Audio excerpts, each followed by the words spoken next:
Hi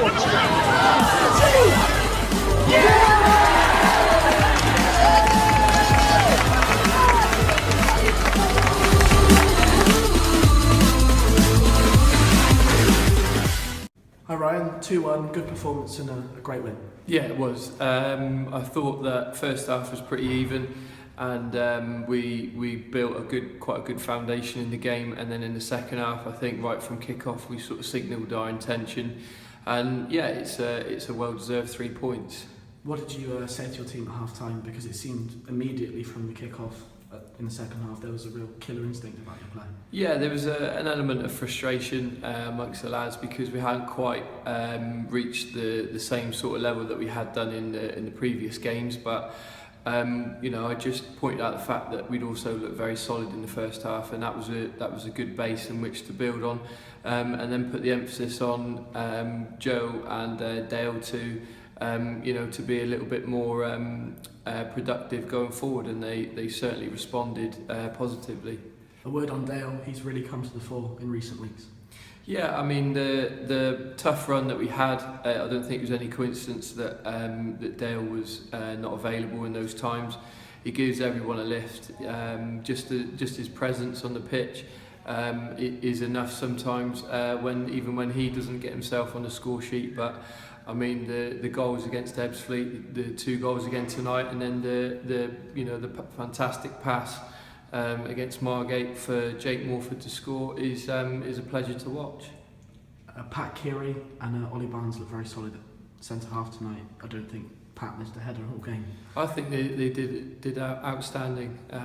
You know, both are very good players, and also you know we've got Clayton that can also operate as a centre half. So you know we're suddenly looking you know a lot more solid. And I think it's also come at a time with Sakani and Jake coming back into you know back into contention, and those two have certainly played their part as well. A word on Clayton. Why was he featuring from the bench this evening? Was that a tactical thing or was it a logistical issue? No, it was so he was late getting here because of work, but his phone was also not working. So I had the decision with an hour to go, with team sheets being in, of whether to include him, not quite knowing where he was on the motorway, and it was just too big a risk. And you know, like I said, with the likes of Ollie Barnes in our squad, I felt confident to be able to make the decision to leave such a good player out of the starting 11. So you know, Ollie Barnes can take some credit for that as well. Finally, your thoughts on Basingstoke as we make the trip there on Saturday. What took your eye, I guess? I mean, they're a good team. You know, there's no doubt about it. They've got plenty of experience in there, but they've got you know, they've got a new manager, and they're looking at starting a new era themselves.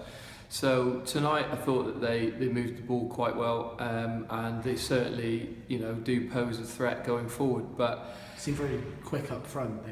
They've got some pace with Manny, and they look to counter attack quickly, and Glenn Southam in midfield he sweeps up quite well and maintains the attack. So there are some problems in there that we're going to have to deal with on Saturday, and make sure that we go into the game with the same kind of energy levels that we've had the last few weeks. So I may need to make 1 or 2 changes. Okay, well, thank you very much, Ryan. Well done today. Thank you.